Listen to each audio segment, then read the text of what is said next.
नमस्कार मित्रों, हमारे भारत देश को आज़ाद हुए 74 वर्ष से भी अधिक हो चुके हैं। हमारी इस आज़ादी के संग्राम में ऐसे कई वीर नौजवान थे जिन्होंने अपनी जान की फिक्र ना करते हुए देश के लिए कुर्बानी दे दी। उन्हीं में से एक वीर नौजवान का नाम था खुदीराम बोस।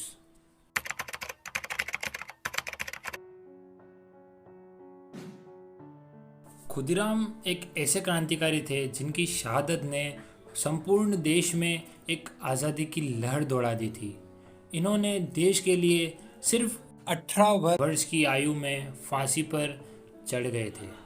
आजकल के जो नौजवान हैं वह अपने आगे आने वाले भविष्य के बारे में सोचते हैं, वहीं इसी उम्र के खुदीराम बोस ने अपने देश को आज़ाद कराने के लिए फांसी के फंदे पर चढ़ना स्वीकार किया। सन 1902 और 1903 के दौरान अरविंदो घोष और भगिनी निवेदिता ने मेदिनीपुर में कई जनसभाएं की और क्रांतिकारी समूहों के साथ भी गोपनीय बैठकें आयोजित की। खुदीराम भी उस युवा वर्ग में शामिल थे जो कि चाहते थे कि अंग्रेजी साम्राज्यवाद की जड़ें उखाड़कर हमारे देश से निकाल दी जानी चाहिए। वह उनके शहर में अंग्रेजी साम्राज्यवाद के खिलाफ हुए आंदोलन और जुलूसों में शामिल होते थे और बड़ी जोर से नारे लगाते थे। खुदीराम में आज़ादी की ललक इतनी कूट कूट कर भरी थी कि उन्होंने 9वीं कक्षा के बाद पढ़ना ही छोड़ दिया और देश की आज़ादी में मर मिटने के लिए जंग आज़ादी में कूद पड़े। सत्येंद्र बोस के नेतृत्व में खुदीराम बोस ने अपना क्रांतिकारी जीवन शुरू किया।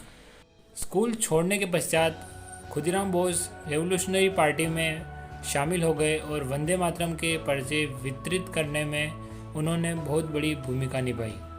6 दिसंबर 1907 को जो नारायणगढ़ रेलवे स्टेशन पर बम विस्फोट हुआ था उसमें खुदीराम बोस भी शामिल थे।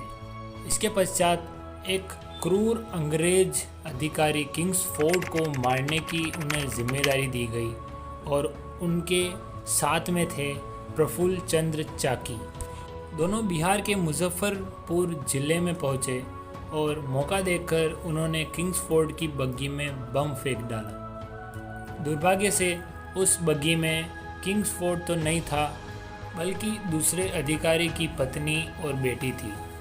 उन दोनों की इस विस्फोट में मौत हो गई। जैसे ही यह पता चला कि खुदीराम बोस और प्रफुल्ल चंद्र चाकी ने विस्फोट किया है, जो पुलिस अधिकारी थे उनके पीछे भाग पड़े।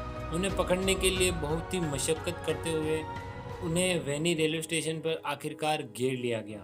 अपने आप को घेरा देखकर प्रफुल्ल चंद्र चाकी ने अपने आप को गोली मार दी और वहीं पे शहीद हो गए और खुदीराम बोस को पकड़ लिया गया।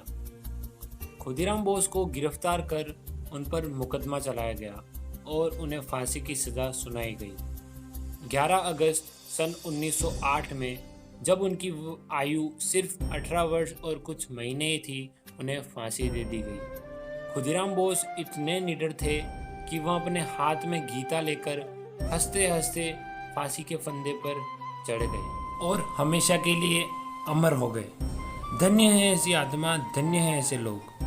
आइए हम इन्हें प्रणाम करें और इन्हें अपना आदर्श बनाएं। इनसे प्रेरणा लें कि हम निडर बनेंगे और ना ही किसी को गुलाम बनाएंगे और ना ही किसी के गुलाम बनेंगे। हम आज़ाद थे, आज़ाद ही रहेंगे।